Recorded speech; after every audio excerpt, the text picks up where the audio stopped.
우리나라 인구의 2에서 3% 정도에서 함몰유두가 있는 것으로 알려져 있습니다. 다들 함몰유두에 대해서 잘 모르십니다. 임신하면 나오지 않나 정도로만 알고 계시는 분들도 많습니다. 원인은 세 가지인데 그 밑에서 잡아당기는 어떤 밴드가 있거나 또는 유관이 덜 발달해서 짧다거나 그 유두 밑을 받치는 연부 조직이 부족해서일 수도 있습니다. 함몰유두는 그 심한 정도에 따라서 1단계에서 3단계로 이제 분류가 됩니다. 만약에 1단계라면 그 중에 일부에서는 수유도 가능한 경우도 있고요. 사실상 큰 문제 없이 사시는 경우도 있습니다. 이럴 땐 수술을 안 하시기도 하지요. 그 1단계 중에서 좀 심한 경우는 쌈지봉합법이라는 걸 하고요.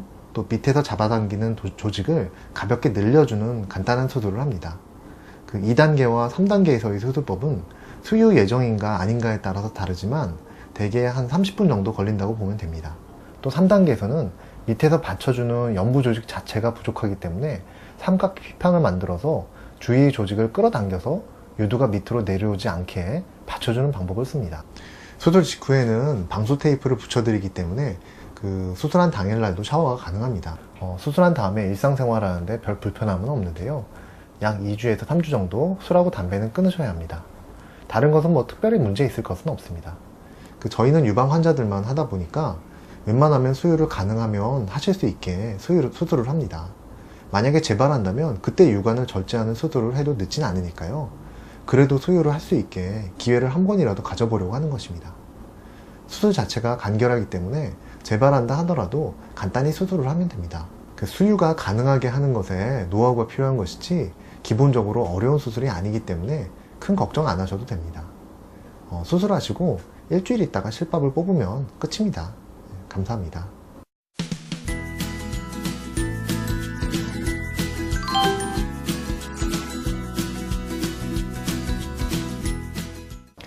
정상적으로 겨드랑이부터 이제 유방을 거쳐서 사타구니까지 그 밀크라인이라는 게 존재를 하는데요. 이게 퇴화되지 않고 남아있는 경우에 이것을 부유방이라고 부릅니다. 부유방 수술은 몇 가지가 있는데요. 먼저 전통적인 방법으로 수술적으로 절제를 하기도 합니다. 그래서 겨드랑이에 긴 흉터가 남게 됩니다.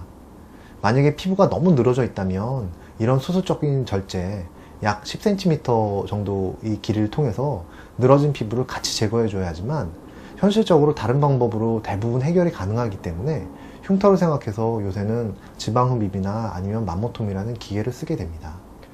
그 맘모톰과 지방흡입기를 동시에 할 경우에 흉터는 약 1cm 정도 되고 그것도 겨드랑이 주름에 가려지게 됩니다. 사실상 지연성 출혈이라고 부르는데요. 뒤늦게 피가 다시 나는 것인데 이런 것을 제외하고는 별다른 조심할 사항은 없습니다.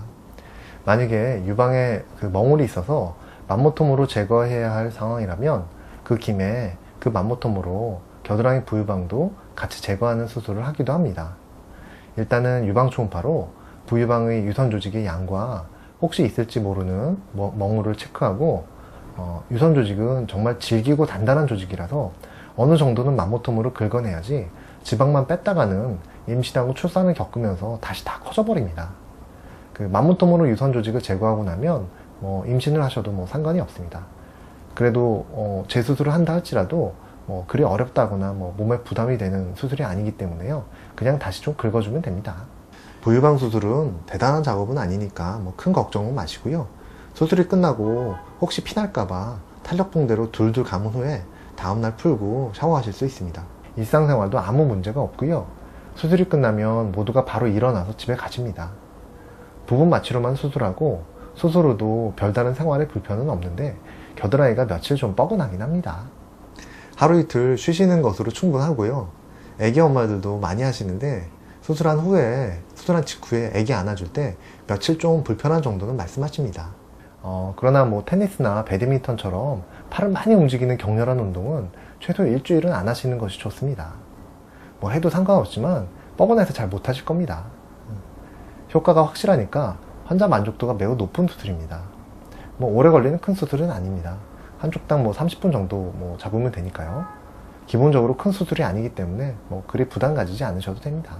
일단 어떤 방법으로 수술하든 부유방은 조금 모자란 듯이 수술을 하는 것이 원칙입니다.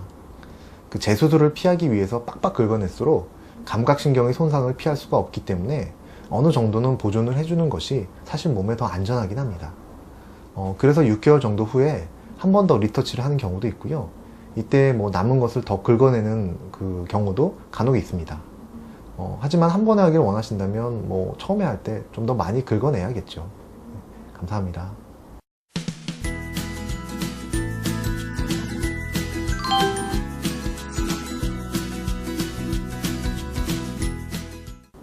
맘모톰은 미국의 존슨앤존슨이라는 회사에서 1996년에 조직검사용으로 개발된 기계 이름입니다. 그 조직검사라고 하는 것은 많은 조직을 채취할수록 그 정확도가 높아집니다. 그래서 점차 두꺼운 바늘을 이용해서 유방의 조직검사를 시행하게 되었고, 나중에는 이 맘모톰이라는 아주 굵은 바늘을 이용한 조직검사 기계까지 개발된 것이죠. 그러나 유방에 멍울이 있다고 해서 맘모톰으로 다 떼어내고 그러진 않습니다. 일단 조직검사 결과를 보고 혹시 암이 숨어 있을지 모른다고 의심이 들면 수술이나 또 맘모톰으로 떼내는 것을 권유드리는 것이고요. 그러니까 일단 유방 초음파를 봐서 조직검사조차 안 할 수도 있고요. 조직검사만으로 끝날 수도 있고요. 또는 진단적인 수술이나 맘모톰까지 하게 되는 경우도 있는 것입니다. 우리가 세수를 아무리 열심히 해도 얼굴에 자꾸 뭐가 나고 점도 또 생기고 뭐 기미도 생기고 그러는 것처럼 유방도 자꾸 뭐가 생깁니다. 즉 뭐가 있다고 해서 다 뗄 필요는 전혀 없는 것이지요. 맘모톰은 부분 마취만 한 다음에 막대기 같은 것을 집어넣어서 그 끝의 홈에 음압을 걸어줘서 정교하게 긁어내는 것입니다. 초음파를 보면서 하기 때문에 매우 안전하고 또 편리합니다. 환자도 편하고 의사도 편합니다. 대개는 맘모톰 후에 혹시나 피가 날까봐 잠시 입원하시지만 정 바쁘신 분들은 바로 출근하시는 사무직 종사자 분들도 있습니다. 그만큼 맘모톰은 몸에 별 무리를 주지는 않습니다. 중요한 것은 맘모톰을 할 것인가 말 것인가를 결정하는 겁니다. 네, 감사합니다.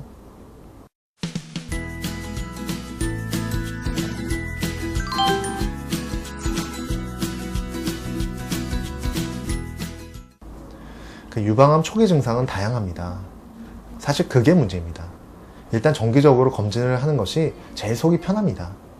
아무리 자가 검진을 해도 직접적인 검사를 하는 것과는 비교가 안 되기 때문입니다. 서양 사람들은 자가 검진을 해서 유방암을 발견할 가능성이 좀 있지만 한국이나 일본이나 싱가포르 같은 동아시아 사람들은 유방이 치밀 유방이라서 자가 검진으로는 거의 만져지지 않습니다. 그 대표적인 유방암 초기 증상으로는 첫 번째로 뭐가 만져지는데 아프진 않아요. 이런 통증이 없는 종괴라고 부르는데요. 이런 것이 있을 수가 있습니다. 근데 유방암의 5%에서는 또 통증이 있습니다. 두 번째로는 유두에서 젖꼭지에서 피가 나와요. 이런 말씀을 하시는데 만약에 이때 짜서 나오는 것은 의미가 없습니다. 그 저절로 묻어 나오는 것이어야 하고요. 다른 색깔, 뭐 우윳빛이나 녹색이나 회색 같은 것들도 의미가 없습니다. 수유가 끝난 지 한참 되었는데 라고 걱정하시지만 여러 가지 이유로 소화제나 신경안정제나 호르몬약이나 이런 약제들을 복용하실 때, 또 갑상선 기능이 저하됐을 때, 또 뇌하수체에 종양이 있을 때, 이런 때도 60대, 70대 할머니도 또 유두 분비물이 나올 수가 있습니다. 결론적으로는 자연적으로 흘러나오고 하나의 유관에서만 나오고 한쪽 유방에서만 나오고 지속적이고 고질적이고 피색깔로 나오면 좋지 않은 경우가 있으니까 얼른 유방외과에 가봐야 합니다. 다른 유방암의 초기 증상으로는 세 번째로 양쪽 유방이 비대칭인 경우가 있고요. 네 번째로 피부나 또는 유두에 함몰이 나타날 수가 있고요. 다섯 번째로 피부가 귤 껍질처럼 생겨버리는 그런 경우가 있고요. 여섯 번째로 피부의 붉어짐 이 현상이 나타날 수가 있고, 일곱 번째로 유두와 유륜 부위에 습진처럼 보이는 병변이 나타날 수도 있고요. 여덟 번째로 유방에 통증이 있고 이런 것들이 있습니다. 지난 15년간 우리나라에서 유방암은 약 4배가 넘게 증가하였습니다. 우리가 펀드 수익률 70%, 80% 하면 대단하게 생각하지만 유방암은 400%가 넘게 증가한 것입니다. 물론 15년간이긴 합니다. 게다가 우리나라는 유방암이 30대와 40대 환자가 전체의 약 56%라는 보고가 있을 정도로 젊은 나이에 유방암이 많습니다. 절반이 넘는 것입니다. 서양은 60대랑 70대가 제일 흔한데, 그래서 요사이는 30대 유방암 환자가 오면 하나도 이상하지가 않고 40대는 당연하게까지 여겨집니다. 그러니까 20대 중반부터는 유방암 검사를 시작해야 하지 않을까 생각이 됩니다. 게다가 젊은 나이에 유방암은 성질이 되게 독하기까지 합니다. 어떤 암이든 증상이 나타나면 이미 꽤나 진행해 있는 것입니다. 초기암은 대부분 완치가 가능하다는 것을 생각해 볼 때 증상이 나타날 때까지 기다린다는 것은 말도 안 됩니다.